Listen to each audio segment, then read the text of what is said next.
Good evening. Welcome to the City of Sugar Land City Council meeting for Tuesday, March the 15th. A little bit about the agenda tonight. In a minute, Stuart Jacobson is going to lead us in the invocation and the pledge. Following that, we'll go to introducing, we've got some scouts in the audience, so we'll go to introducing the scouts. Then we'll move on to the public comment period. Public comment will be for anybody wanting to speak on an item that doesn't have a public hearing. Tonight we don't have any public hearings, so if you want to speak on one of the agenda items, you're invited to do that at the public comment, and then we'll move on to the consent agenda. So at this time, Stuart, lead us in the invocation. Thank you, Mayor. Please join me. God, thank you for the gift of life and the opportunity to serve the people of our city. Help us to act with character and conviction. Help us to listen with understanding and goodwill. Help us to speak with charity and restraint. Give us a spirit of service. Protect those who risk their own safety for ours, and grant peace to victims of oppression wherever they may be. Imbue us with the strength to build a community worthy of the human person. We ask this in the name by which each of us knows you. Amen.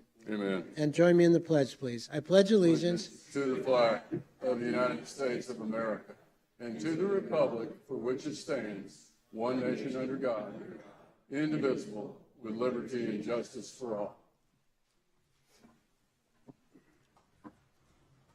And now if we could go to the scouts, and we'll start on the front row. If each of you could stand, tell us your name, your troop, and what badge you're working on.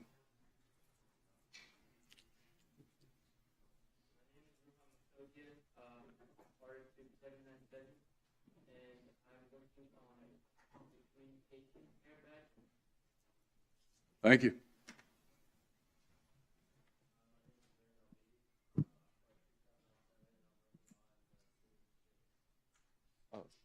Hi,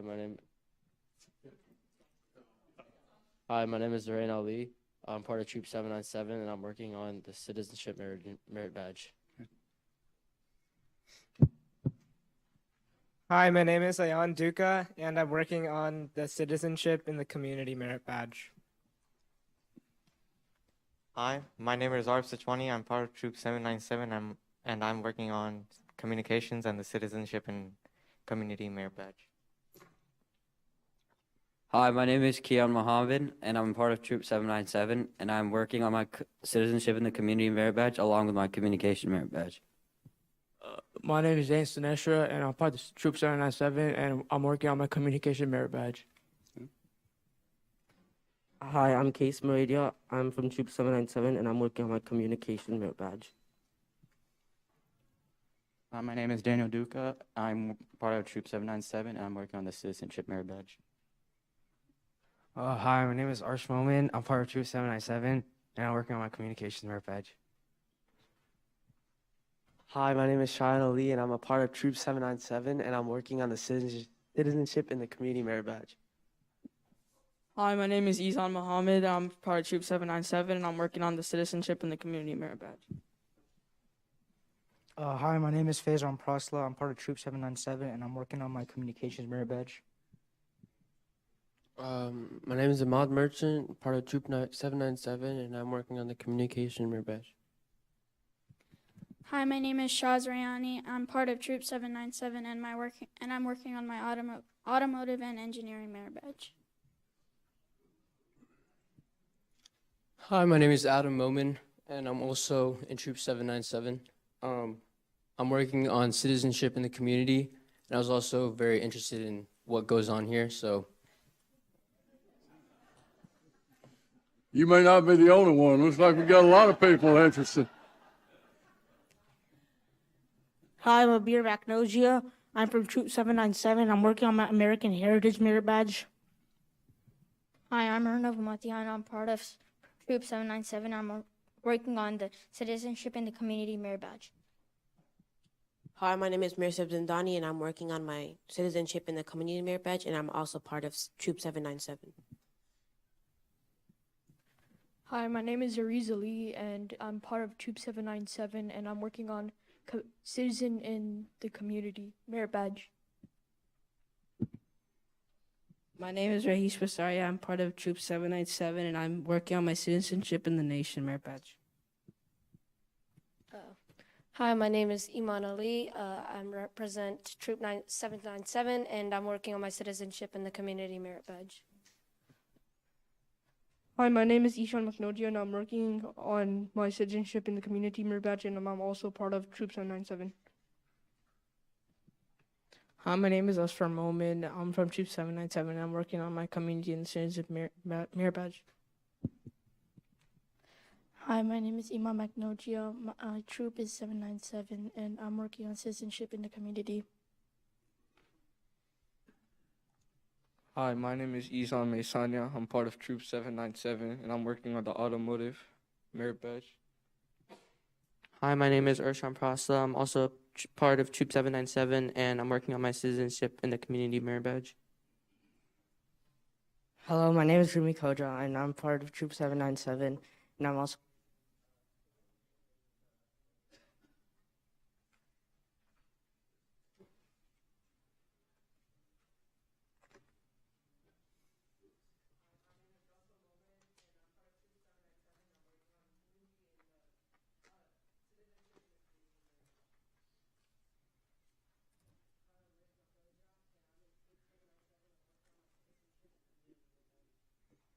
Jake, you might check that mic.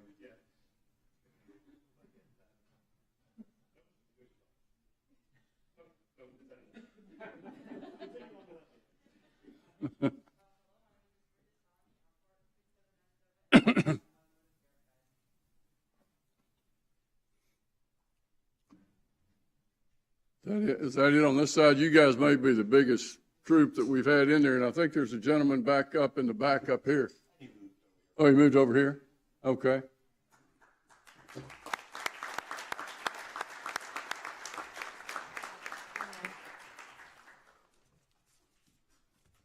Now we're going to move on to the public comment part. I've got a number of people signed up for that. I'm going to invite them to come one at a time. Everybody will have 3 minutes. There is no limit on the number of people. I think I've got 5 people signed up. So first up is Henry Tucker. Henry, if you'd come forward and tell us give us your address, and then we'll turn the time on for you, sir. Welcome. Thank you. Henry Tucker, and I live at 6903 Morningside, Sugar Land, 77479. Been there 31 and a half years now. Yes. I first want to commend the entire council. I know one person can't do this. The mayor has to have great support, and all the council members have to have great support from the employees and the various department heads in Sugar Land. And they've done an outstanding job to keep our city one of the best in the United States. And especially things, low crime rate, low taxes.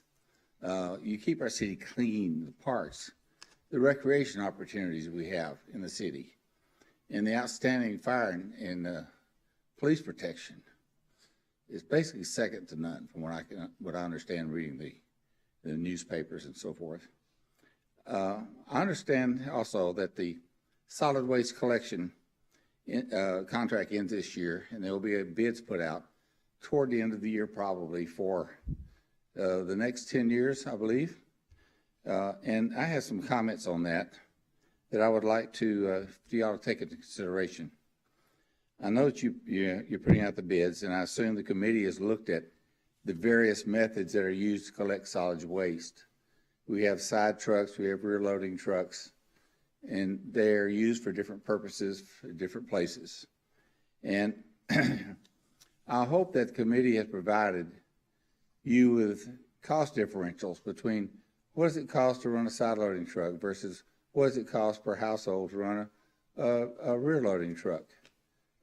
Those types of things, such as the amount of time it takes, the efficiency, the noise in the neighborhood, the problems with trucks getting through neighborhoods where cars are parked on the street, cul-de-sacs where the cans have to be set on the street instead of up on the curb, makes it a lot more difficult for the trucks to maneuver through the neighborhood, end up backing up and the beep, beep, beep sound all over the place. And especially where I live, I'm at a T intersection, and they even back up to pick up my garbage. So I hear it coming through, backing up, turning around and going back. So I'd like to also bring out the issues I have with side loading trucks. We have spillage and litter sometimes from the cans that don't get About 30 seconds. 30 seconds, okay, Yes. thank you.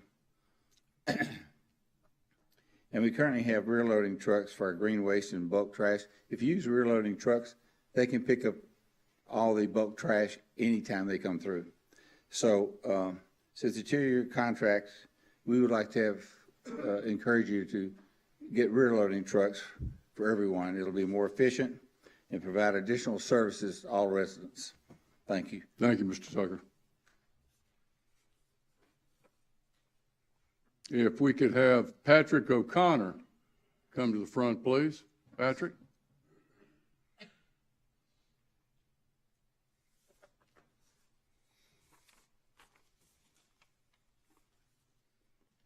Good evening. Yes, good evening. Thank you. Thank you, Mayor. Thank you, Council. I'm Pat O'Connor. I live at 1718 River Trails.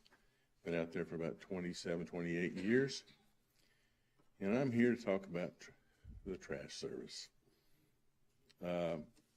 To reiterate a little bit what we were first talking about, there is a lot of trash that gets blown out of the truck, and it's inefficient for the truck driver to get out and pick it up. It is tougher to make. I live on a cul-de-sac, and it's back, forth, back, forth, back, forth. And sometimes he'll just get out and just pull them all up and just, you got to worry about, is the trash, is it all going to fit in, what's going in that day? If you had rear loaders, it's everything. They pick up everything. And one thing I'd like to know, if the council, if the committee talked about it, they were talking about satisfaction. Well, the problem is in the city of Sugar Land is the majority of the city of Sugar Land has had Republic for a number of years. They don't know the difference between side load and rear loading trucks. Much more efficient. Everything's gone in one sweep. And so I would hope that they would take that in consideration when they talk about if the committee surveyed satisfaction rates. Well, it's a little lopsided for Greatwood because we've only known one type of service, and it's been great. So I would hope you'd keep that in consideration and go into the 3-man truck. The other thing is the hydraulic leaks that are starting to develop, especially down our street. And it's not engine oil, it's hydraulic. And they had to come out and clean up, and that's a mess. So wish y'all would take that into consideration when y'all meet for the new contract. Thank y'all. Thank you, Patrick. Our third guest tonight is Deborah Dee Sullivan. Deborah?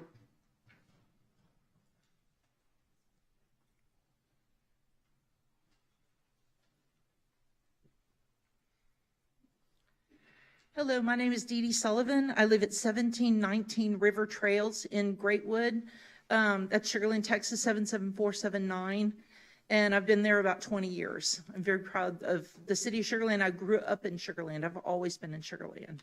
And it's always been just the very top place to live, and I would not want to live anywhere else. I showed up tonight because I wanted to talk for just a minute about the trash situation that's going on. The rear loading trucks versus the side loading trucks. And these are the things that I've noticed. The side loading truck, it only picks up the cans. Anything else that's sitting on the curb that somebody else wanted to throw away, it just sits there. And it may sit there for a day or two until they figure out where to put it, or until the next type of trash collection comes around to pick up whatever was left. Sometimes they get stuck. One of the trash trucks picked up my trash can and emptied it, and then it drove off with it. And I'm like, wait, that was my trash can. It can't pick up the limbs. It doesn't pick up the bags that are left. And that is a problem. If cars are in the way, the cans get skipped. And cars are not necessarily in the way because of the residents. We've got lots and lots of people that come into the neighborhood who are our helpers. They help us clean our house. They help us with tasks around the house. They're repairing things. And when the trash truck comes along and there's a vehicle in the way, the trash truck sometimes honks. I'll hear honking and nothing happens. Nobody comes out to move the vehicle. It just honks, it waits, it misses the cans, and it goes on. And I understand because it can't do anything other than that because it's a side loader. There's a problem with no bulky trash items. People are keeping their garbage, their big garbage that they needed to throw away. They're having to keep it in their garage till the end of the month until it can get picked up. When we had the other company that we used before, you could put out big stuff all the time. They would take whatever you had, so you didn't have stuff in the garage waiting to go out. It was nicer. That way it was more convenient. It seems like cans are out all the time. All the time. There's always cans out because there's the green waste is going out that day, or it's the recycle bin, and I've got no problem with recycle. Recycle has been smooth as silk. It's no problem. But it seems like the other cans, there's always cans out waiting. Edie, around 30 seconds left. Thank you. Let's see. And like I said, the side trucks are honking. It does no good. The way it was before, that was more convenient. We had pickup on Tuesday and Friday. They picked up everything. No matter what was out there, there were guys, they picked it up, they threw it in the back of the trash truck. It was great. It was convenient. They took the bulky waste and the green waste too. And I'm just saying it was nicer to have a rear loading truck with 3 people on the truck to help to get rid of everything. Thank you. Thank you. Thank you, Dee.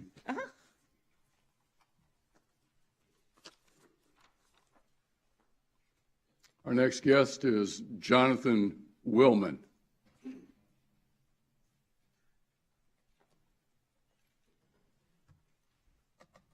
I am Jonathan Willman. I live in Greatwood. I've been in there about a little over 10 years, in and around Sugar Land my whole life. I'm sorry, can you say your full address? Sure. 8011 Upland Park Court, Sugar Land, Texas, 77479.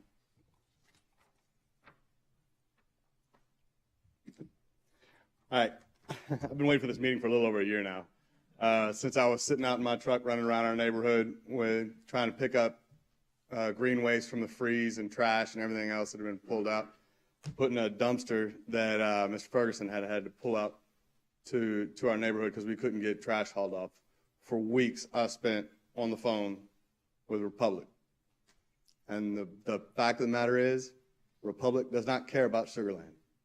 Republic is a huge national company that we are a fly in what they do. I called Republic. I spent time on the phone with their corporate leadership, what they called local leadership, which wasn't local at the time. Ended up having to come down to the city of Sugar Land and work with Miss Taylor Denesi, who has since moved on, but was phenomenal in helping bring your own employees who are charged with their own jobs day in and day out to get done to keep this city functioning and not deal with solid waste. I understand that was a crazy event, but Best Trash brought in more and more people to help clean up their areas. I was furious with the way that situation went, and I know y'all were too. When we're looking to get into a 10-year contract, y'all, these crazy events seem to be happening more and more frequently. I do not want to be in some contract where we can't get stuff done and I'm working all day and then having to come home and clean up a neighborhood for a service I pay for. For years, like they said before, we had Best Trash. It was a whole different animal than what we're dealing with the side loader cars. One of the biggest things is with the side loaders, you have one person. That's one person accountability, which that is a direct result in why we see people racing up and down the streets or banging around trash cans. City ordinance has specific measurements for streets that allow for giant fire trucks to come through. There's no reason why they can't figure out how to get a trash truck down in some of our cul-de-sacs where residents are having to drag them up the street. The cost of what we had before, which didn't have a super complicated schedule that I couldn't figure out whether I'm putting regular trash out, recycle, green waste, heavy trash, chemical, I can't put this out, I got to take it down to port. Never had to deal with that, y'all. And I've heard it kicked around that we're going to talk about reducing trash down to 1 day even. in this contract and kick that around. Guys, I got About 30 kids. seconds left. I got 5 kids. If I don't have that little color-coded schedule and checking it off and I have an alarm set on my phone to put trash out every day it's supposed to come by, I'm not gonna make it to the next one. I'm taking it to my office to put in the dumpster. So I'm telling you, we got a lot of people in this area for a local contract that could do this a lot better than the contract that we've had and what we've been dealing with for the last couple of years. And I know y'all been dealing with it a lot longer. But I'd ask you, when you're considering getting into a 10-year contract with somebody, think about what we've had to do in the last couple of years and what this has been like. Thank you, Jonathan. Our next guest is Lawrence Brown.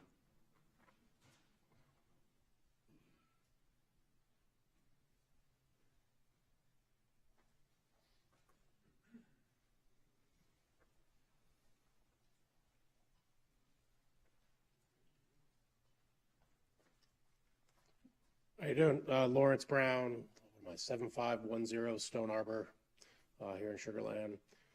Fairly new to Sugar Land. I'm from north of the Iron Curtain, so it's new to me how things done down here. My experience living in Greatwood has been that a lot of people have a lot of feelings about trash, which are great, and they have the right to them. What's frustrating to me is there's very little available data. I have no ability to see what we were experiencing in incidents per year under best trash. I have no ability to understand how many incidents we actually have in our current system. I have no ability to understand, would I like better service? Yes, of course, that would be great, but at what price? I have no ability to understand that and make an informed decision about that. When the survey came out and they asked us, like, are you satisfied with what at what price? Like, there's absolutely no transparency in how the trash situation is being discussed from a data-driven perspective. And for someone like me, that's very frustrating. Some things have been positive. Georgia Tate has been a godsend. I think when it comes to the current situation, there's an app. I think most residents that I meet in Greatwood don't have a clue it exists. It would help a lot of people. So if we could increase whatever we do, communication, transparency in government, I think explaining to people exactly what we're experiencing and at what price, and what that looks like and what our options are at a different price, because it won't be the same price. That's not going to happen. I think that really would help people understand and contribute better to surveys, to these conversations. But we're basically being asked to contribute blind because we really don't have any information. And no matter who you call, no matter who you ask, you can't get it. So that's what I would ask for, is some sort of transparent communication. What did we have? What do we have? What might we have? And feelings are great, but data, actual facts. That's what I think this community deserves to see. That's what we should be asked to see. So, thank you. Thank you, Lawrence. Our next guest is Diana Vargas Lee.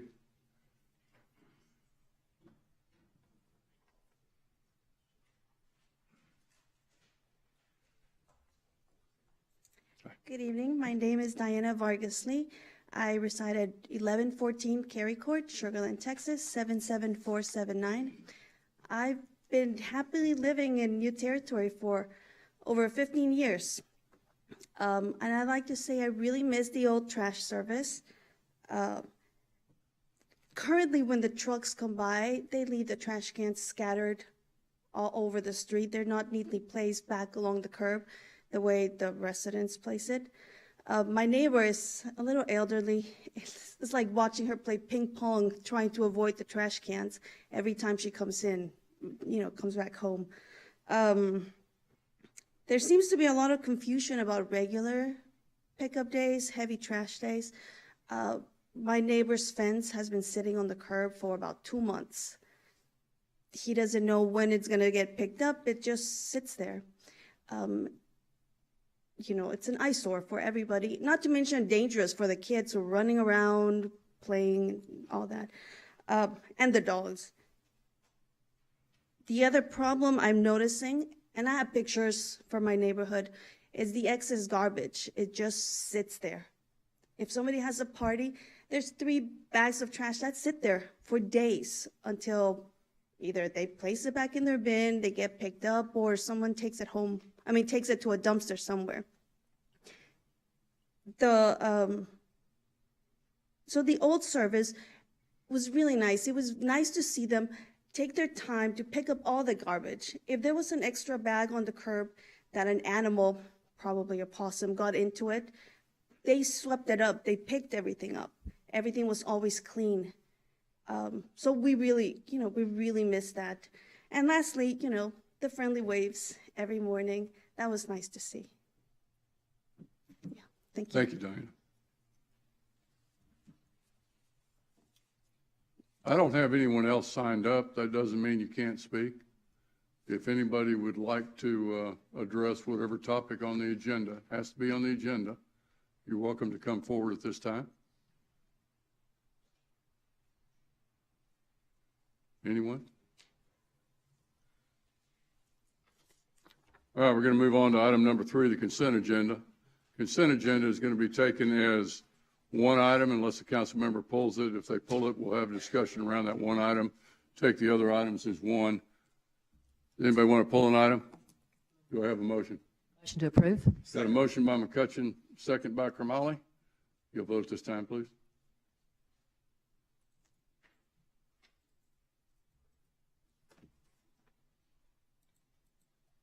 And it passes 7-0. Thank you, council. Item number 4, donations. 4A, consideration of an action on acceptance of a donation in the amount of $49,948.88 from the Sugar Land Citizens Fire Academy Alumni Association and authorization of a budget amendment in the amount of $49,948.88 to revenues and expenditures for the purchase of fire and emergency medical services equipment. And we have Ms. Cindy King, our battalion chief. Well, there you are, Cindy. Good evening, Mayor and Council. Good evening. I'm joined tonight by Citizens Fire Academy Alumni Association. This group is formed in 2008 to directly support Sugar Land Fire Department. Through the years, they've provided many hours of support to our department through fundraising, feeding our firefighters, assisting in public education and community events, and gifting the fire stations and the firefighters with station gifts. Last year, they hosted a ball to celebrate our firefighters and raise funds to further support us. The CFA Alumni Association had amazing community support, including not only our mayor and city council, but also former Mayor Jimmy Thompson and his wife Gay, who are here with us this evening, Gary and Amy Becker, who are here, Allison and Cassandra Wynn. Oh, sorry. I apologize. And Mary Favre, among others that were supporting us. This conglomeration of support raised unprecedented amount of funds for the Alumni Association, and we're honored to be here tonight to request approval of this donation.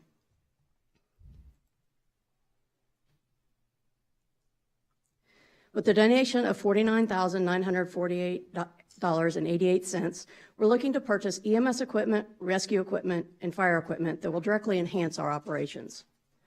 A portable ventilator will assist in treatment of high acuity patients that cannot maintain their own airways. An ultrasound will supplement the one we have, so if it's being used on the patient transported to the medical center, we still will have one used in the city. Rescue ropes, pulleys, harness, and wheel will enhance our ladder operations. Over the past year, we've increased our training and our capabilities, and these will increase our capacity for rescue-type emergencies. And lastly, we'll be adding thermal imaging cameras to our fleet. The Bullard Eclipse is the highest in technology thermal imaging camera, otherwise known as a TIC, available, and it will supplement the cameras each officer currently carries into a fire. The larger TICs are vital for evaluating a scene and finding victims. Because we value our workforce and want to offer further protection for them, we are also going to be adding 17 individual TICs. These SEEK cameras are a tool for firefighter situational awareness and personal safety. These are the first of the purchase that we're going to have for these, but we intend to eventually outfit every air pack with an individual camera for our firefighters. We appreciate the consideration of the donation of the purchase of these enhancements for the department and the community. Do you have any questions? Council members, Can I make a motion to approve? you can. Got a motion by Watley, second by Kermally. Any discussion? Vote at this time, please.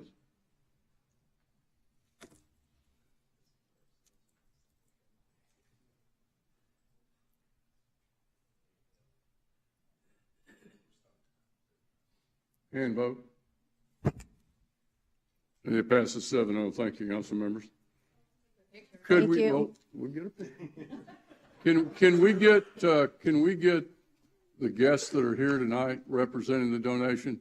Could you please stand and then, I know most of you, but maybe the council member doesn't, and the audience certainly doesn't.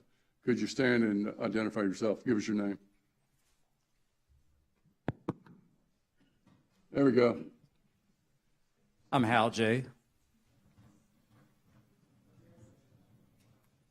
Bernadine Farmer.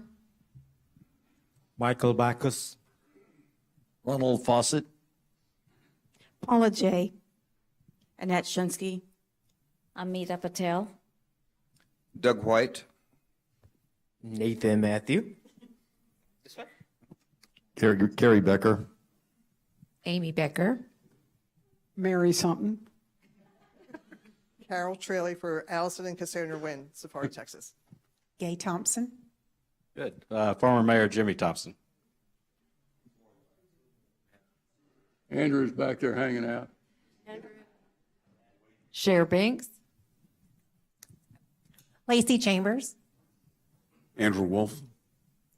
Samita Ghosh. I'm going to be a road hog, a little, my cog.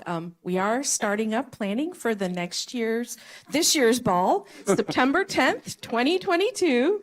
And I am in charge of the silent and live auction. So please, I've left flyers out for donations.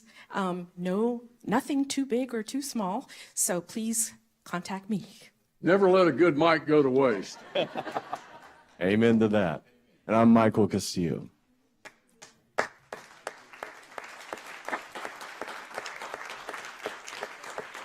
Yeah, bring it first, Al. Council members?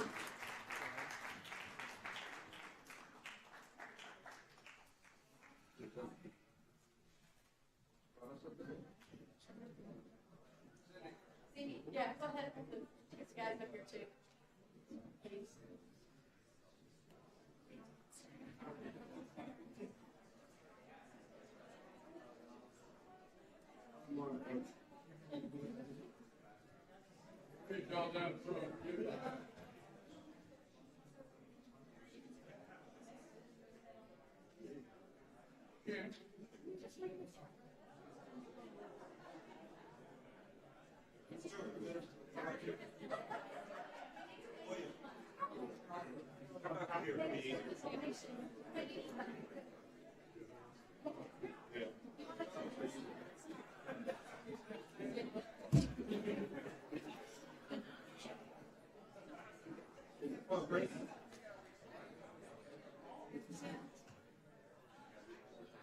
All right, we've got a big check and a big group, and if you can't see me, I can't see you. So I'm going to trust.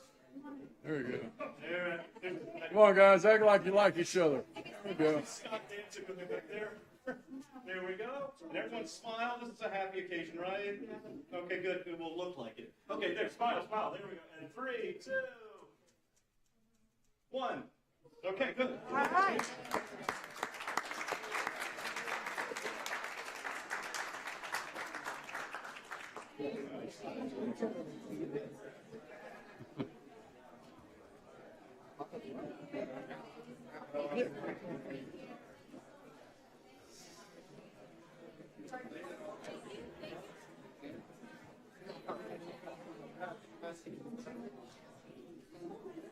Wait till everybody kind of gets out.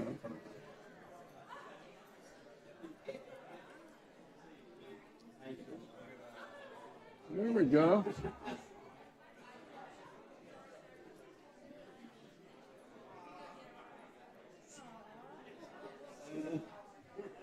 Wait a minute, William's going to be offended. I thought you might be.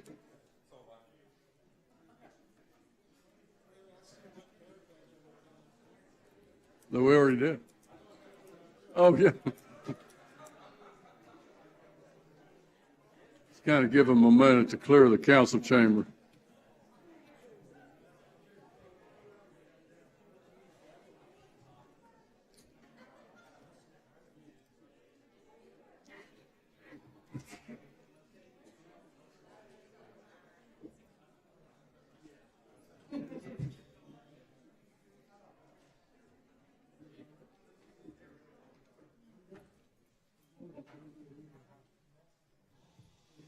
All right, I think this is the moment everybody's been waiting for. Item number 5, the workshop, 5A, review of and discussion on the Solid Waste Task Force's recommendations for the future of solid waste and recycling. We have with us Georgia Tate, our environmental manager, Jack Moho, the chair of the Solid Waste Task Force, and we have some of the Solid Waste Task Force members that are here with us tonight. I'd ask them to stand, please. Louis Manuel, Rob Pritchard, Steve Traley, and Janet Roberts. George, I'm going to turn it back to you. Thank you, Mayor. I would like to brag on the Solid Waste Task Force for a moment. They have been very dedicated to this work for the past 9 months. I know a lot of our Boy Scout troop is here, so if we have a solid waste badge, they are very earning and deserving of that badge. You guys let me know, okay? Maybe we can work out an agreement. So I do want to thank the task force members. Tonight we're going to be discussing the process that they went through over the past several months, the data that they have collected and reviewed, and ultimately the recommendations that they're making to City Council. And Georgia, we also have Don Stiff tonight, our environmental manager. Yes, Dawn is our Environmental and Neighborhood Services Director. She has been an asset to us through this process. This is her second time around doing trash in Sugar Land, so we're ready to go. Tonight, I want to start off by reminding City Council that there are 2 main components to solid waste. We have debris management that occurs after an emergency event, a hurricane, an ice event, but then we also have regular collection. Those are the 2 key components to solid waste. Those are the 2 items that I really focus my efforts on, as well as the rest of our department does. And tonight we're really focusing on regular collection. We are discussing the contract that manages regular collection for our residents as well as our commercial businesses. So I just wanted to make a point to recognize for you that tonight we are discussing regular day-to-day collection, not debris management. We have completely separate contracts for debris management. And again, to remind you, those are for those major event incidents that we have. Those are separate contracts with separate vendors than what we're discussing tonight. Those events have potential FEMA reimbursement. So in the event of a hurricane, if debris needs to be managed, the city would pay that bill up front and then work to be reimbursed by FEMA afterwards. Unfortunately, that reimbursement is getting more and more difficult for us. There's lots of paperwork that are required. There are certain rules that the city as well as the residents have to follow in order to be eligible for that reimbursement. Some of those rules come down to the type of bag that we use to collect debris. Those can make us disqualified for reimbursement. So that is something that is very difficult for us to achieve. We have 2 main aspects to our debris management. We have debris monitoring, where we have a contract that monitors debris and helps us determine when we're going to activate our debris collection contracts. The debris monitoring also manages those contracts with me to help me make the right decisions, help city staff make the right decisions, help city council make the right decisions. So we do have 2 separate contracts. That second one is for the hauling, and for that one we have a primary and a secondary hauler. So we have, first string quarterback, and then we have a backup. And all of those hauling are really based on the events. The different types of trucks that are utilized are based on the event. It's based on the debris that's available. If it's large limbs, it's going to be handled a little bit differently than bags or differently than carts. So that's just to cover debris management before we step into regular collection. Regular collection includes our day-to-day solid waste and recycling collection. I know all of you are aware of this, but just a reminder, that includes twice weekly trash collection. once weekly recycling, once weekly green waste, once monthly bulky waste, as well as on-call bulky waste, and on-call bulk cardboard. That is the current service level that we provide for the residents. This also includes minor event debris collection. For example, Hurricane Nicholas last fall. We worked with our partner, Republic, to collect some of that debris because it wasn't enough debris to activate those larger debris contracts. Some background information on this contract. This contract that we currently have with Republic Services was executed in March of 2013. The contract term was 10 years, so it concludes next March, a year from now. This provides an exclusive franchise for the collection and disposal of solid waste from residential and commercial properties. There is a franchise fee that is paid by Republic each calendar quarter, equal to 5% of the gross amount billed for commercial and residential services. We take that funding and transfer it to the streets department to help repair the roadways and the impact from the trucks on the roadways. Some background information on our task force. The task force was created last June and appointed last July to serve and provide recommendations to City Council. This was an opportunity to get community feedback on the future of solid waste and recycling, not just in terms of the contract that we're discussing for the future, any types of programs. This was to give us a pulse on what the community is looking for solid waste and recycling in the future. There's a diverse representation of members across the city. We have 16 members, 7 are HOA representatives. They are serving on behalf of their entire HOA. We also have 8 residents that are serving in their capacity as a resident of Sugar Land. And we also have a member that is the executive director of Keep Sugar Land Beautiful. There are several roles and responsibilities for this task force. Originally, we told them there would be a few meetings, and that turned into weekly meetings. I think they're kind of tired of me at this point in time, but I did feed them, which kept them coming back. We worked with the task force to really focus on education and understanding how solid waste operates. We have made them experts in the solid waste industry. When Jack gets up here, you will see that he knows a lot more about trash than he ever wanted to. The task force then worked to develop and review and prioritize the program goals for solid waste. What should the city be prioritizing for solid waste and recycling? They developed a statistically valid community survey to confirm those goals. They also developed a community survey that was open to all residents to participate in. So they spent time developing 2 surveys, one that went to any resident that wanted to participate, the other that went to a very select sample to help us get a statistically valid answer. They developed, reviewed, and prioritized different program strategies or services. They evaluated those services to see which best meet the identified goals of the task force. They then are working tonight to recommend residential service level options for the city's next solid waste contract. Some other recommendations not necessarily related to that contract, and then they're here to engage with City Council and answer the questions that you have. Some more information on the task force. The task force has a very diverse representation of each district with 4 members from each district, except District 3. Ms. Phyllis, who is from FCCSA, is the 5th representative for District 3 because she covers District 3 and 4. And we had 11 men on the task force and 6 women. Here's a list of those task force members. You've seen this before. They actually were appointed at a council meeting last year. We have Mandy Reyes in Covington Woods, Mr. Chin from Telfair, Mr. Pritchard from New Territory, who's here tonight, Ms. Roberts from Colony Grant, who's also here tonight, Mr. Gilly from Sugarwood, Angela Johnson from Chimney Stone, Kathy Stubbs from Sugar Creek, and Mr. Butler from Greatwood.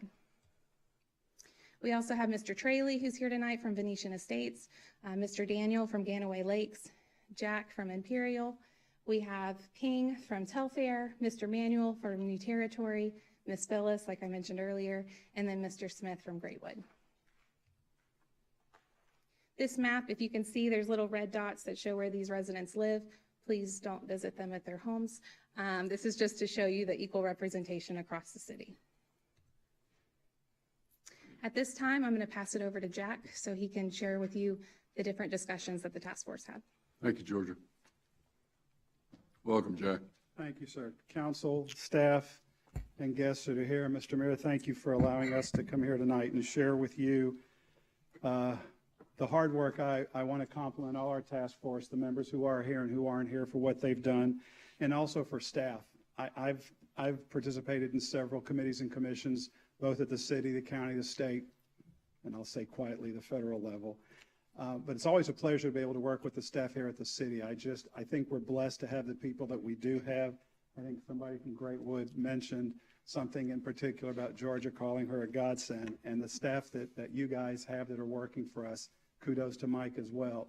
We're blessed.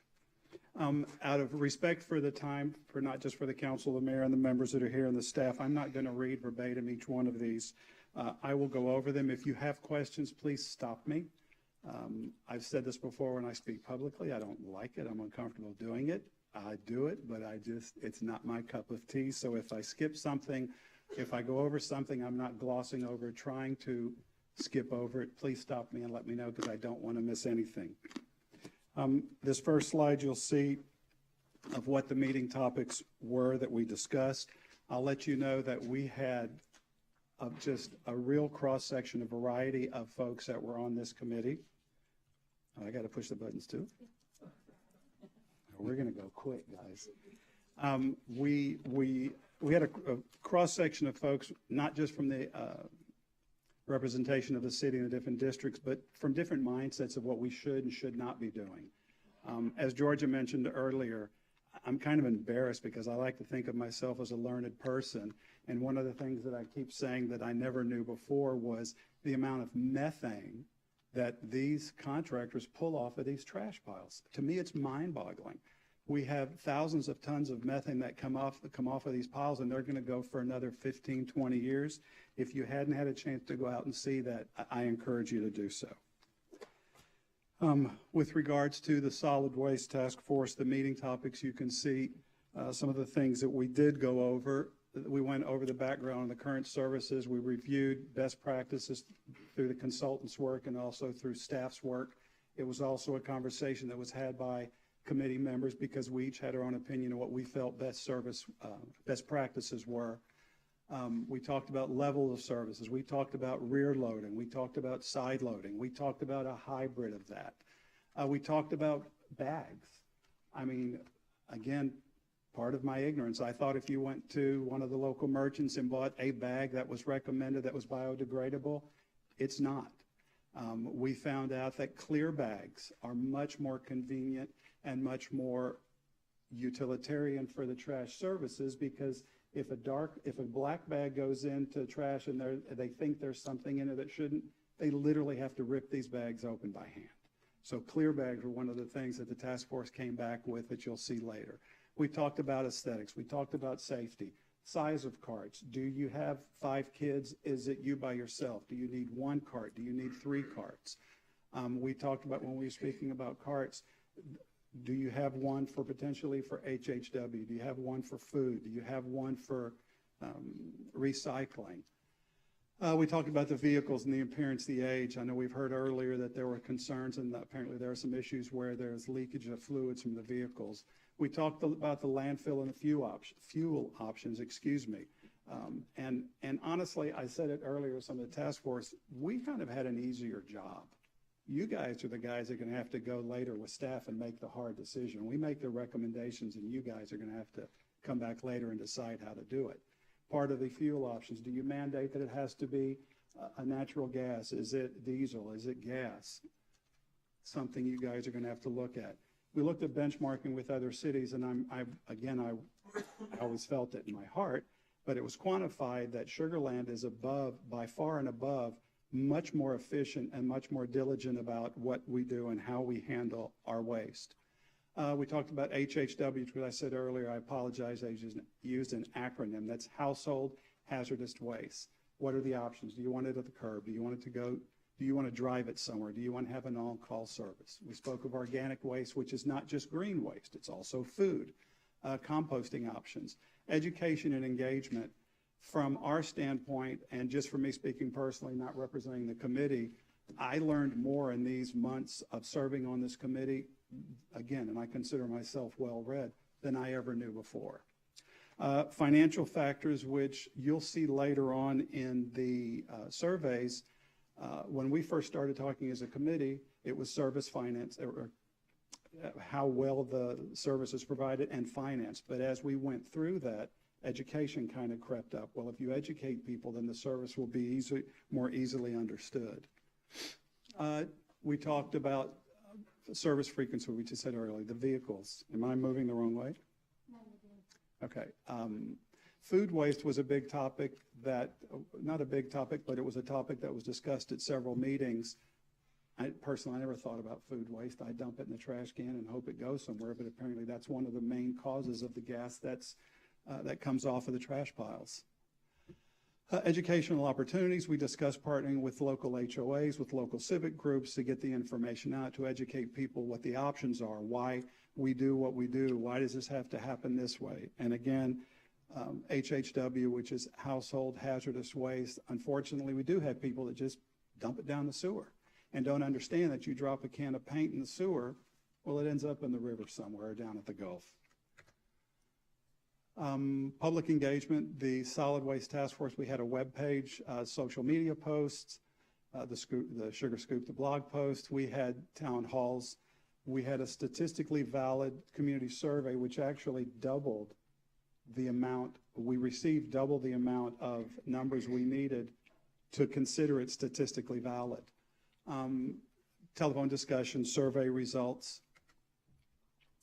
Public engagement, and on the online, I can speak English, the online town hall, 10% of households in Sugar Land responded. Well, y'all see the numbers when there's elections in the area, 10% will be considered great. Well, we had 10% public engagement with the online town hall. 13 members of various HOAs that were on the task force, and here's where I was talking about the statistically valid survey. They needed 400 responses and they got almost 760, 757 to be exact. The town hall historical engagements, again, you can see the numbers right there. The graph all the way to the right shows you what solid waste attained and what the various other, the mobility, some of the other topics came through with. The satisfaction with solid waste services. And the blue, I believe, is the blue is Sugar Land, which is the top bar in each one of those. And you can see that out of the folks that responded, 90% were happy with curbside. I can't read the numbers. 89% were happy with the recycling, and so forth.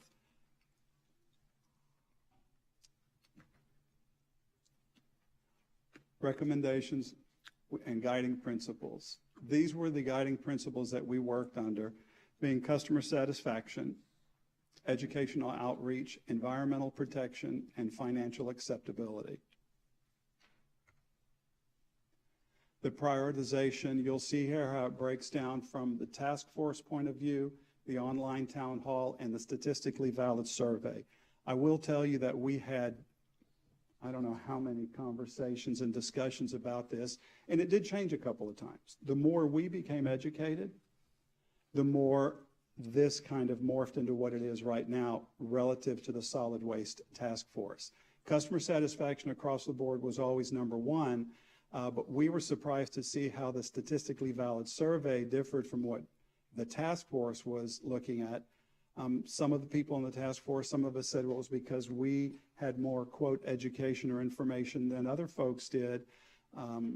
But I don't want to discount what the general public, what information and knowledge they have. Our recommendations, service level recommendations.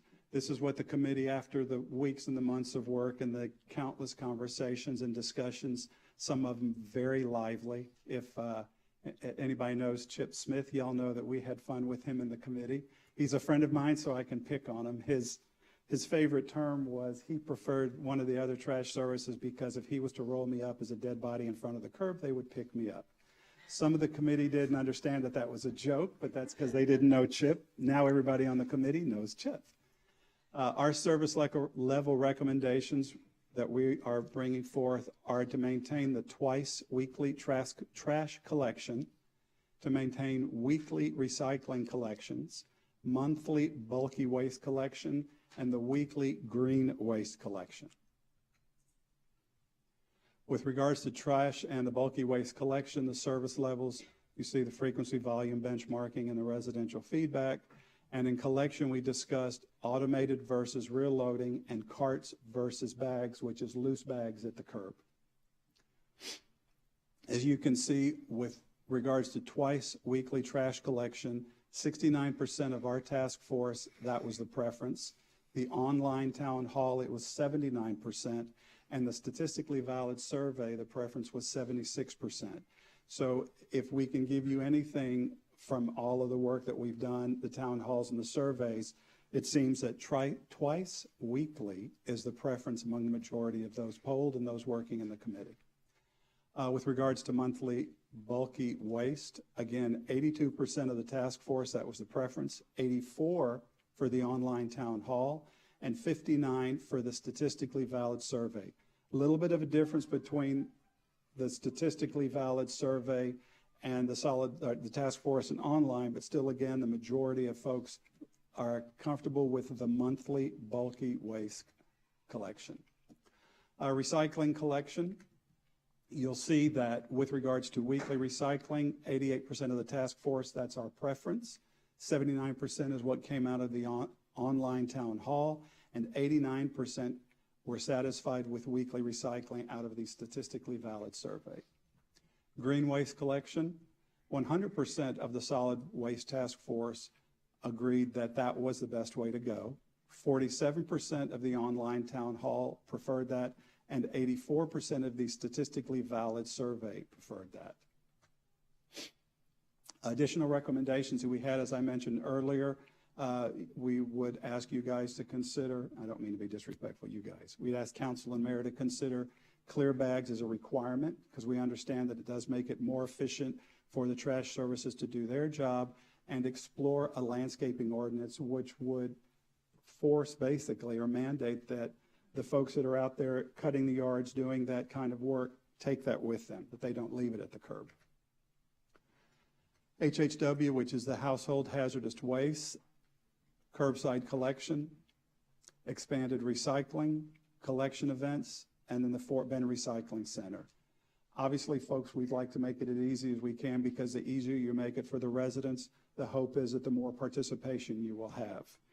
And like I said earlier, HHW is something that personally I didn't see as a problem, but apparently it is, because we still have folks that either are dumping paint cans or volatile chemicals into their trash can, which goes into the trash truck, which could leak, which gets into the dump sites, or they dump it down the sewer.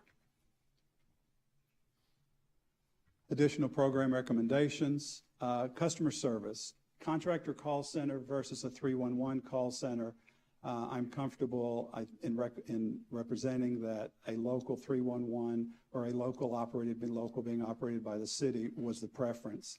We discussed technology of onboard cameras and GPS capabilities, education and outreach. That's community-wide, whether it's city council, staff, HOAs. That's a community-wide effort that, if we don't take anything away from this meeting, I would really ask that you guys consider looking at expanding.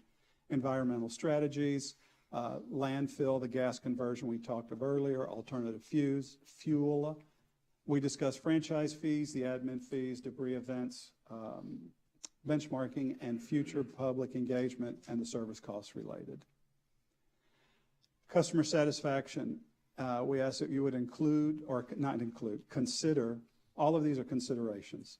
Requirement in the RFP for a local call center, explore insourcing of solid waste recycling customer service with 311, include a preference in the RFP for onboard cameras, and include a preference in RFP for GPS capabilities.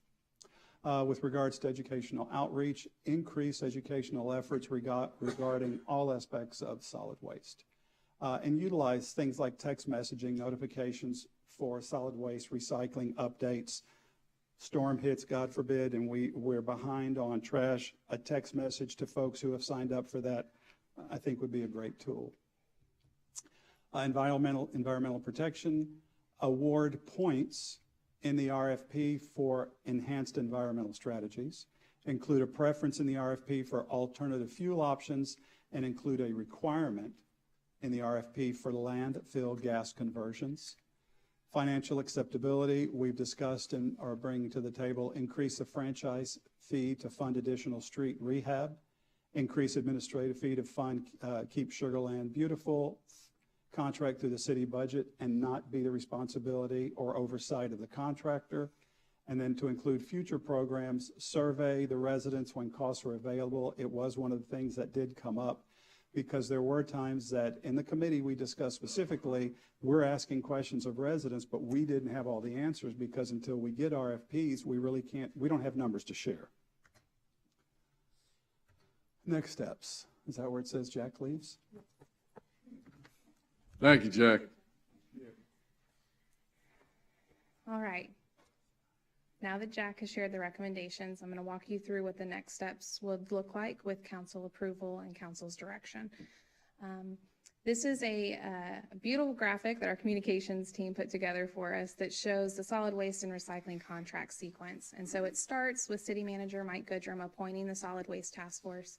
It takes you through all the steps, the many, many steps that the task force has gone through over the past several months. Right now, we're right in the middle with that large arrow, which is now putting the direction and deliberation on City Council rather than the task force. And so at this time, we're looking at Council's direction to move forward with the RFP process with your recommendations.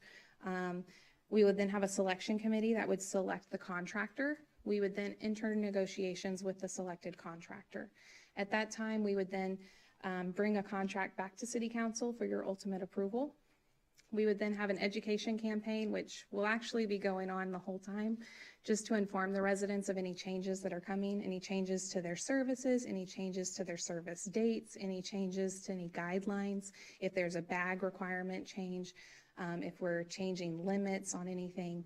And then ultimately the implementation of the new solid waste and recycling contract next year in the March-April timeframe.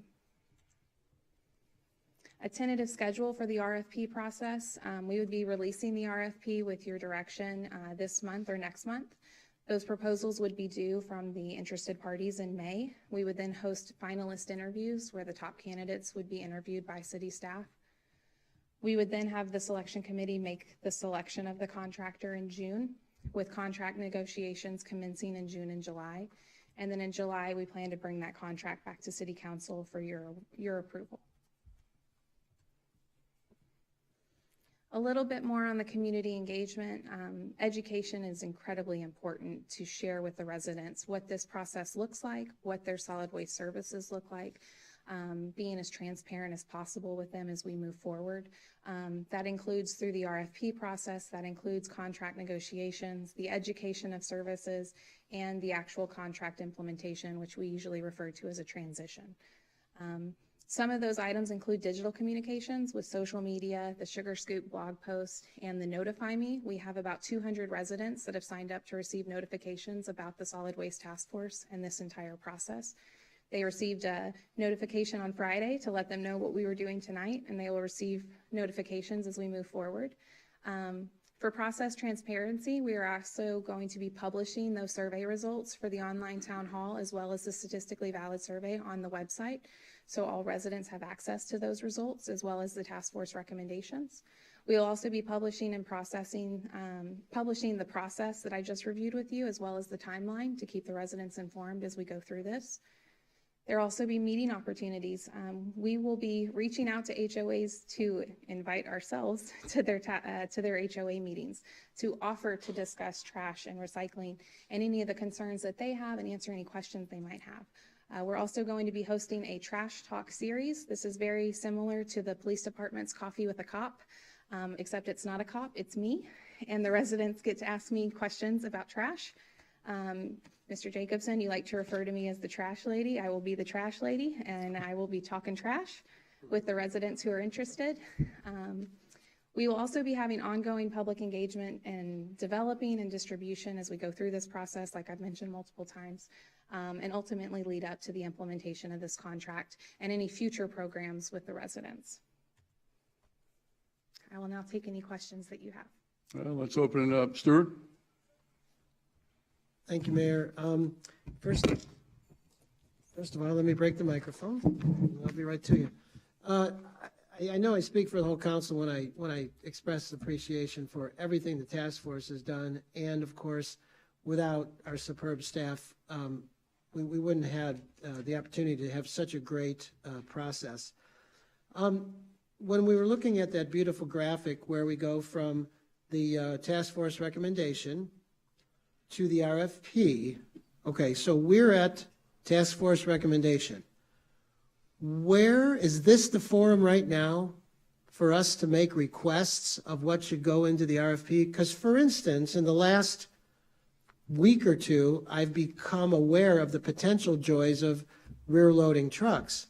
And I would be very interested, for instance, if the RFP asked for bids both ways. So Yes, sir. when does this, when do we get to put our? That's tonight.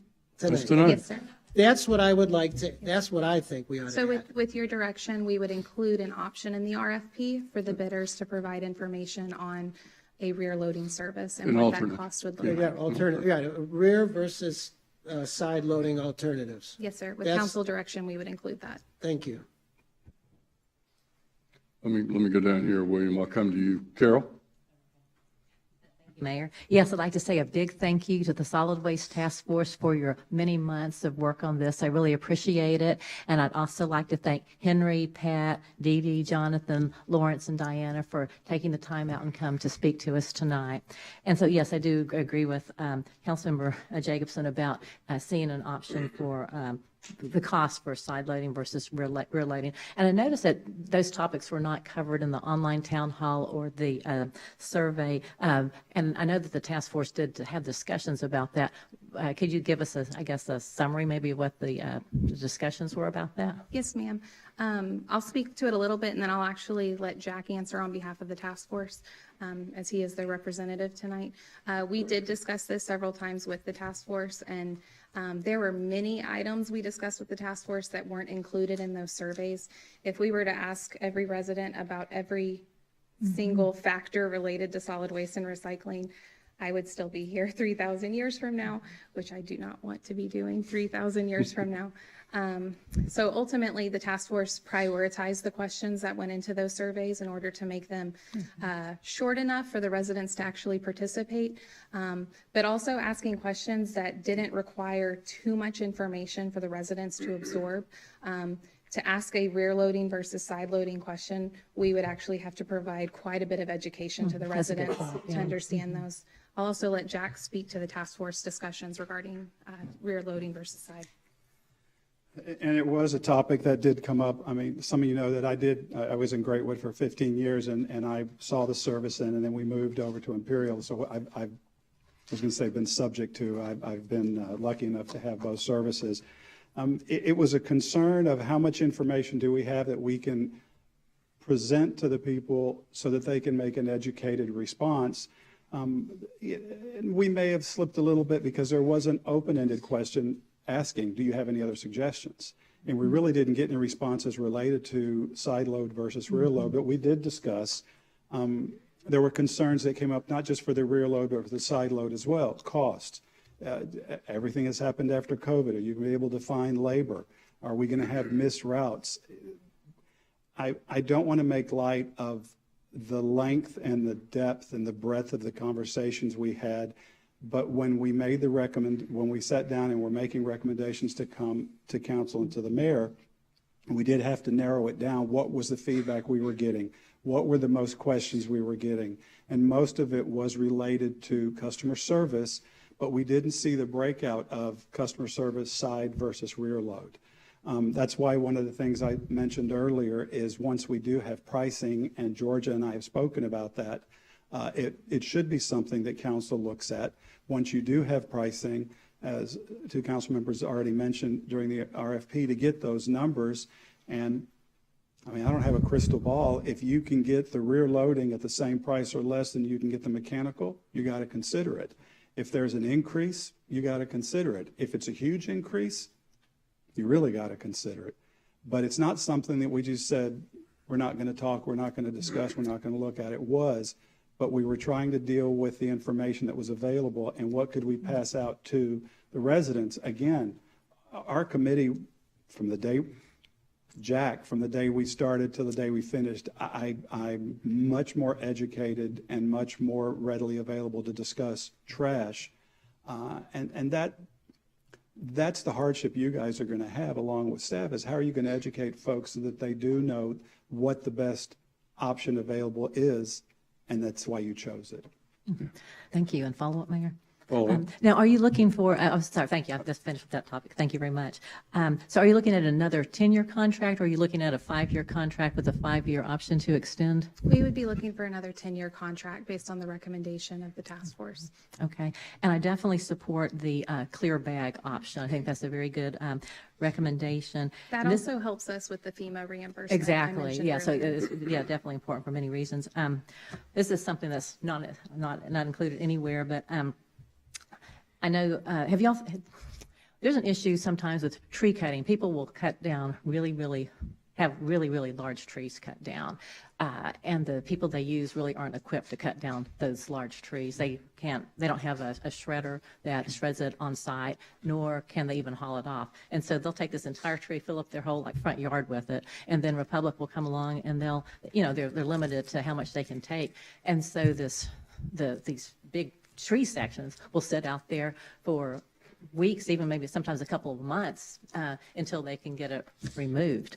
Is there, I don't know if it's anything from an ordinance or some sort of a penalty or something like that, where when someone has a giant tree cut down, that they have to use a company that's professional enough to be able to shred it, not just pile it up in their front yard. Typically, when that occurs, if you leave something at the curb, typically your neighbors will call and report you to let us know that it's unseemly.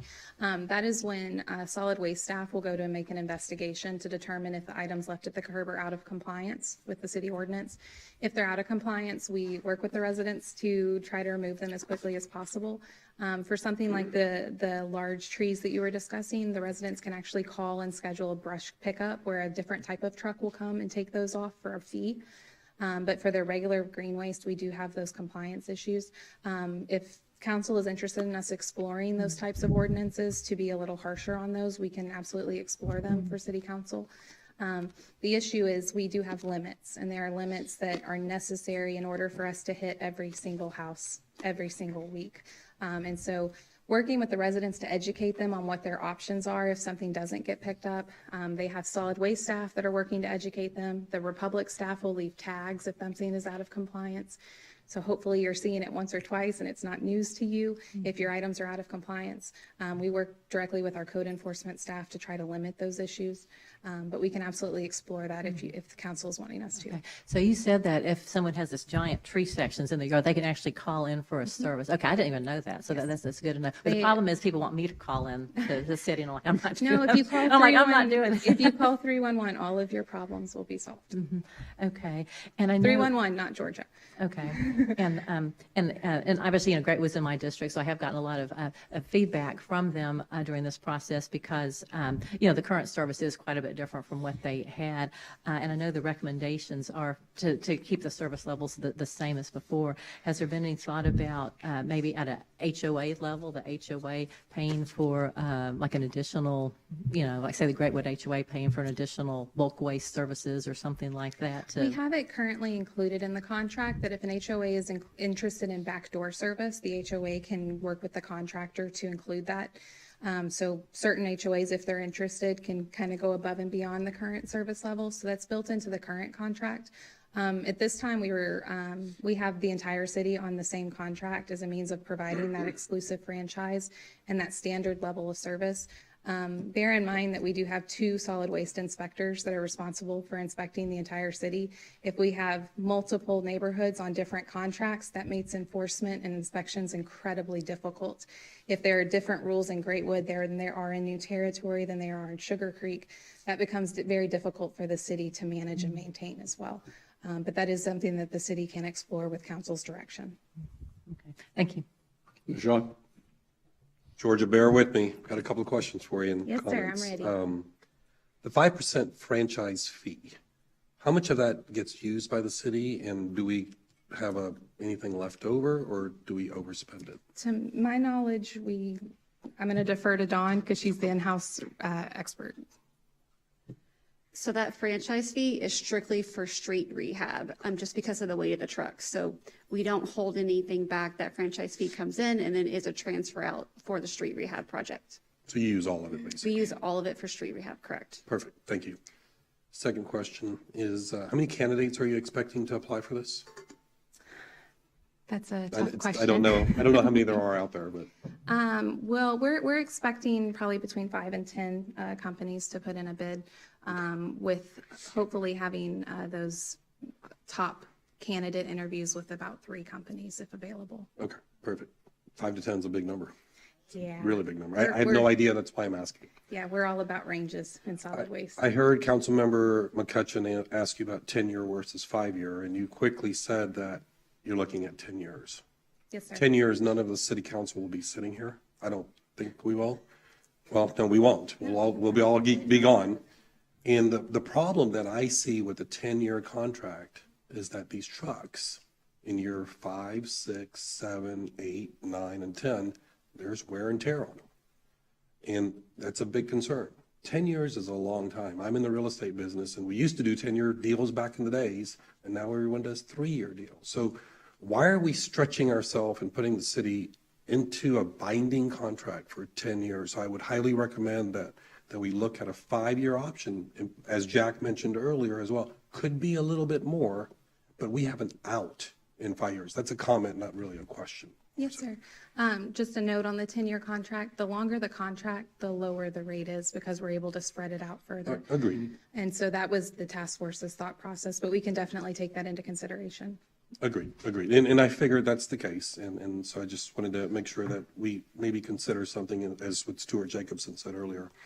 And then you also mentioned in your presentation that the folks that cut the grass and trees, there's an opportunity to put in an ordinance for having them haul off the trash. My concern is with the small businesses of Sugar Land, because it ends up in their Republic dumpster, and then they're having to pick up more, because that's what unfortunately happens, is they don't get taken to the landfill, they get taken to a small business or the HEB around the corner and they get dumped. So I just want you to consider that. Yes, sir. The thought process with that one is anytime we add ordinances, we are adding additional enforcement that will be required by city staff. And the thought there from the task force was kind of like one of the comments mentioned earlier. It always seems like there's something out. Well, if we eliminate the green waste, that's one day where we don't see something. But absolutely, your comments are under consideration. Very good. I'm done here. Suzanne. Thank you. I think Carol and Nishad covered many of them. I was going to ask about different services in different areas, so you covered that. But my question was kind of, I'm seeing all these tax increases or increases in the service. I'm seeing GPS cameras, I'm seeing our cameras, GPS capability, admin fees for KSLB. Can you explain some of the cameras and some of the GPS capabilities, why we're doing that? Are there benchmark cities using these, and what's the process and why are we looking at that? Yes, ma'am, absolutely. So we looked at other cities for all of the service levels. The cameras and the GPS capabilities are more for management of the contract. Cameras allow us to see what is actually going in the trucks. They also help the truck drivers see what's going in the trucks. So if something is happening that shouldn't be happening, they can stop then instead of, a paint can getting in the truck, then getting crushed and then leaking on our roadway, which we then have to repair. So the cameras are for that item. They also help us identify any compliance issues that we might not be able to see in real time. If I'm in my office, I can't see what your neighbor is possibly putting at the curb that's hazardous, and we can go back and look at those cameras to identify any hazardous materials. The GPS capabilities are, again, more for management of the contract. They also help us identify real time. Currently, I receive multiple reports a day that tell me where the trash trucks have been. They do not tell me where the trash trucks currently are. And so with this RFP and with the recommendations from the task force, we would be looking for real-time GPS capabilities that allow city staff to know exactly where the trucks are at all times. This would benefit us not only during daily operations, but also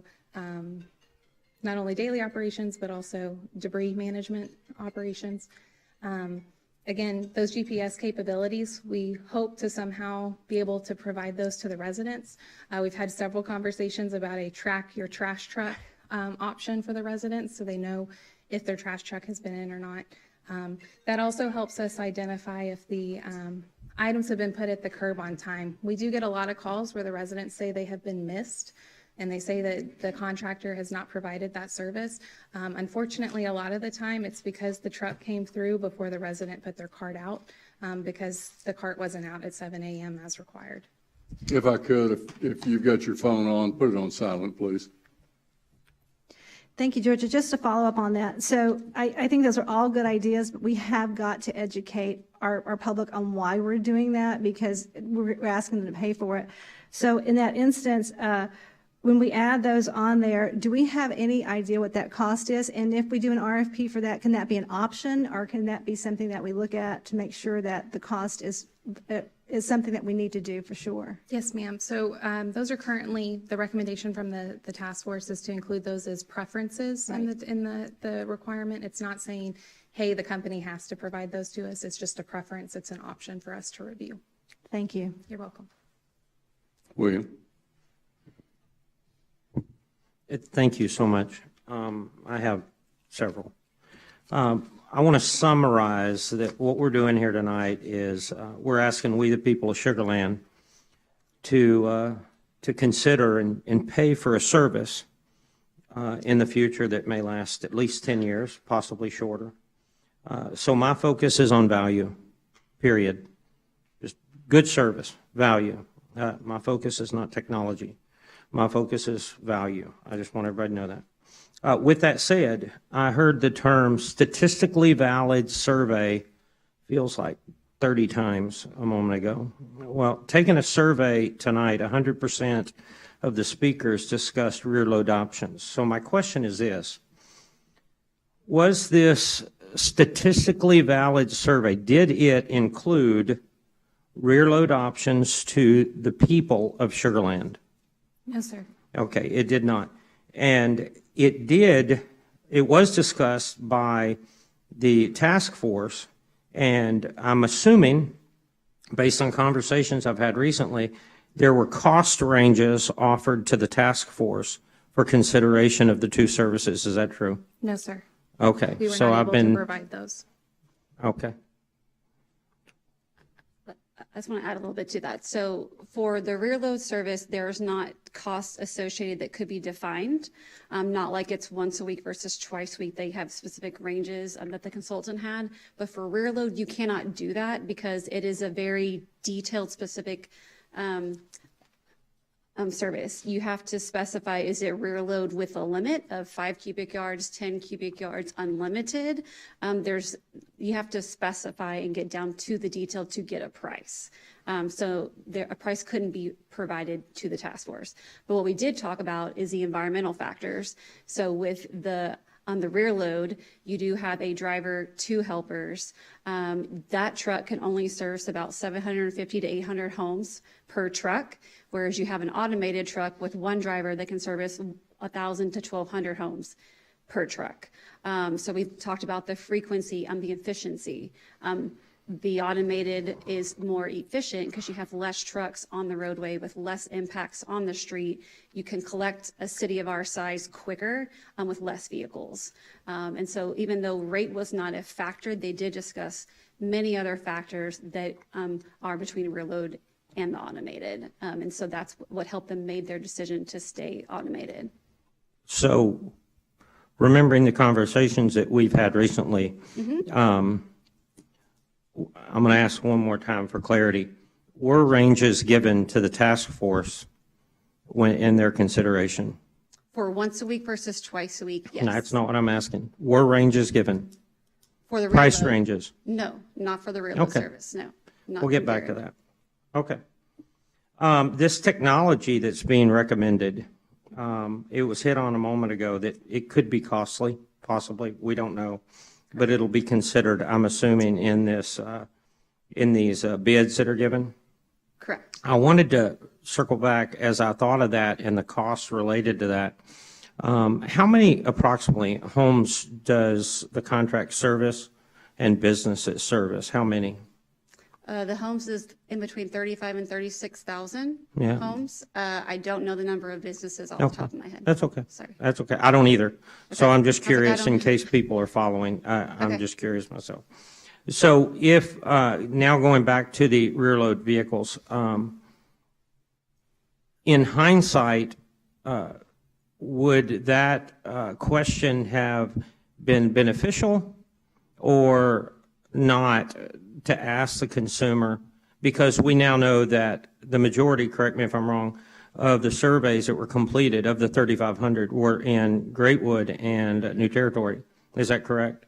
Yes, Greatwood was 35%, and New Territory and Greatwood equated to almost. Yeah, it was a 70%. bulk. Yeah. And so, okay, that's cool. We don't want to talk about the debris removal, even though you brought it up, or no? It's not handled under this contract. That's Okay. a separate contract. Yeah, I'm not trying to make this more difficult Yeah. than it already is.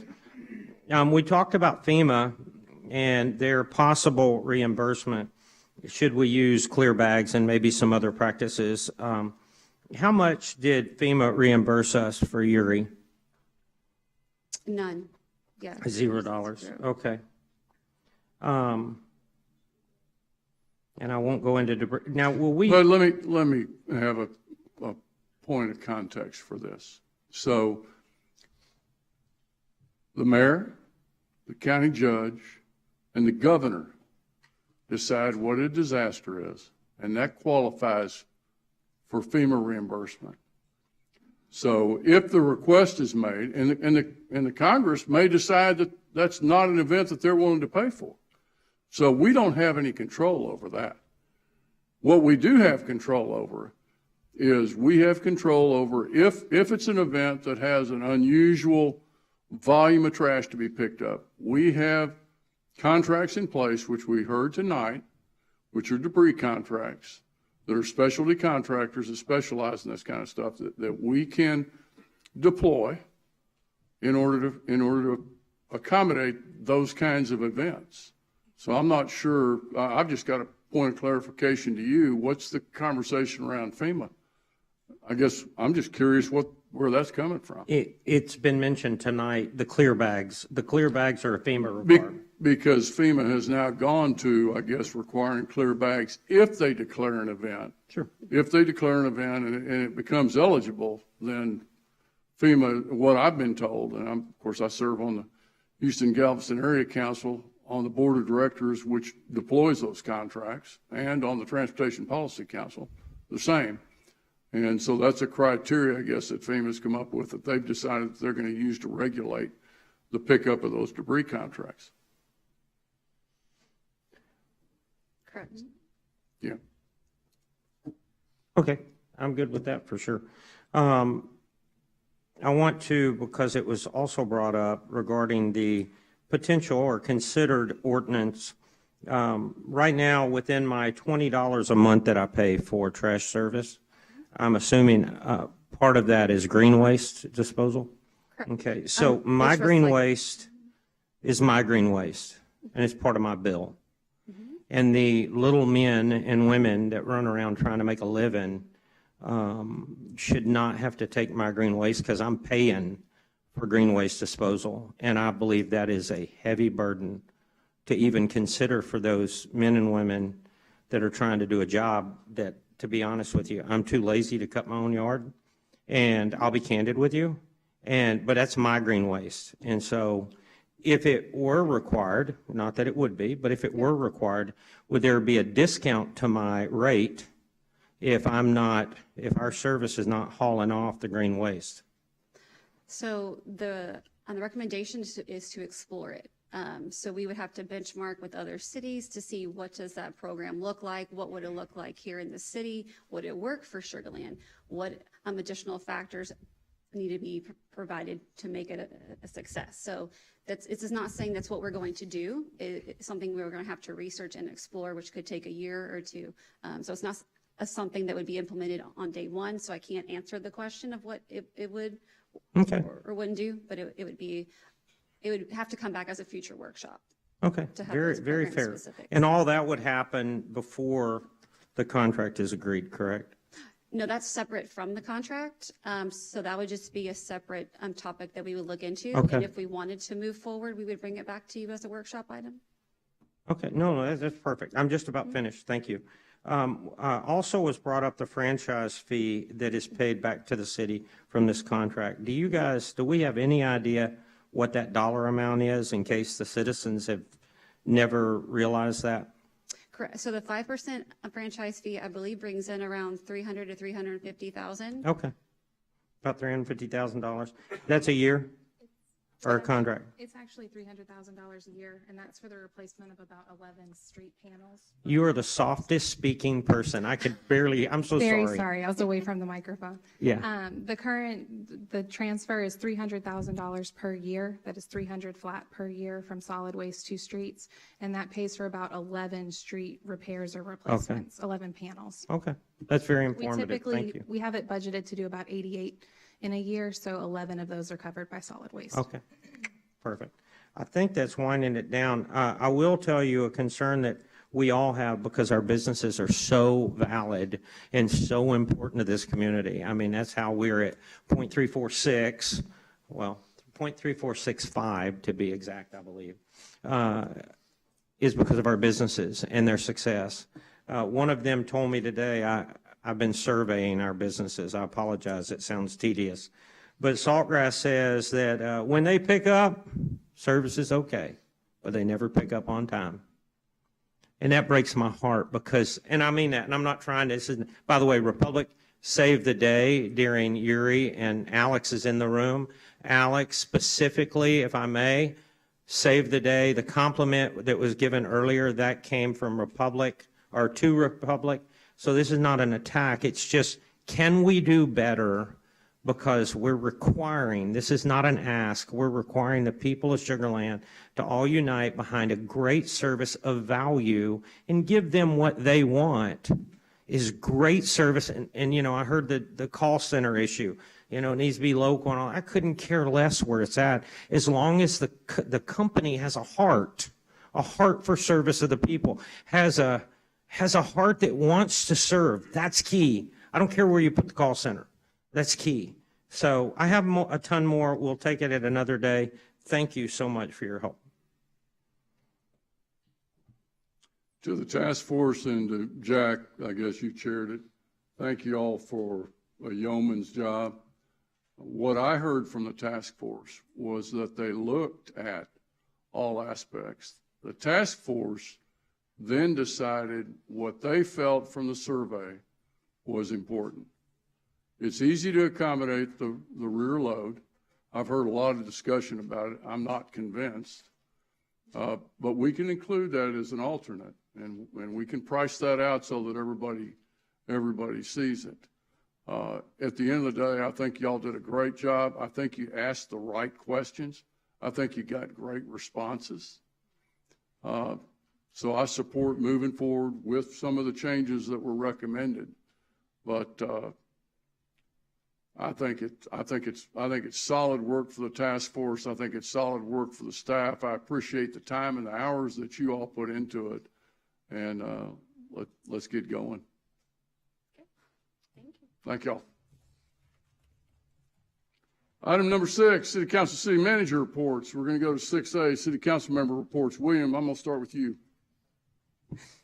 I have been everywhere that Nishad, Suzanne, in fact, well, everywhere. Nishad, Suzanne, Carol, Jennifer, and sometimes Stuart went. We have been so busy lately. We even went to the port, Freeport, to talk about mobility for Sugar Land. It was one of the most enjoyable trips that I've had. Tons of information and great things. Many more great things are coming to Sugar Land, and one is because of the port. Thank you. Jennifer. Well, along with you, Mayor and Councilmember Watley, we attended the Venetian Estates HOA meeting this past week. Suzanne. Thank you. I was going to say the girls softball. We opened the girls softball this week, and we had a great time there. Thank you. Rashad. Mayor, myself, you, I believe Carol was there as well at the Fort Bend Education Foundation. Fort Bend Independent School District does a fantastic job for our students day in and day out. They've worked throughout this pandemic and online and everything else, and it's very, very happy to support the cause and support our teachers that educate our future. Carol?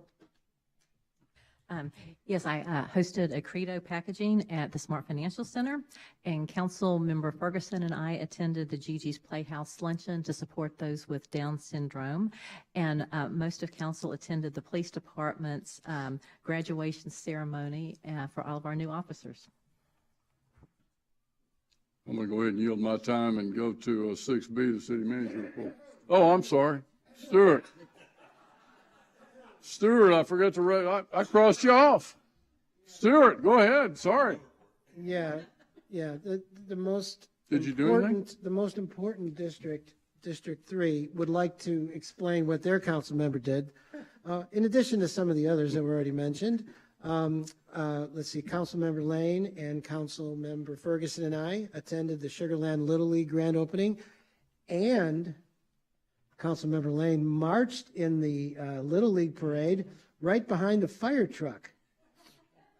And without a baton, and she did not lead us in the national anthem. And today I attended the HGAC Board of Directors meeting. Thank you, Stuart. Chris? No comments, Mayor. Motion adjourned. Thank you, Carol. We're adjourned at 7:06.